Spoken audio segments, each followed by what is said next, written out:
冇嬲，船到橋頭自然直啦。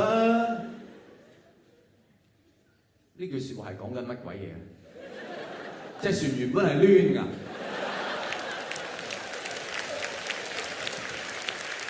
即係去到橋頭自然就砰。唔係，即係去到佢個船去到橋頭，自然識得擺直咁就過到去啦，咁係咪？即係自然，咁唔使請水手啦。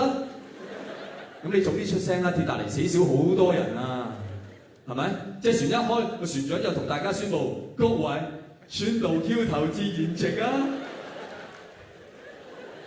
但係撞到冰山特別攣。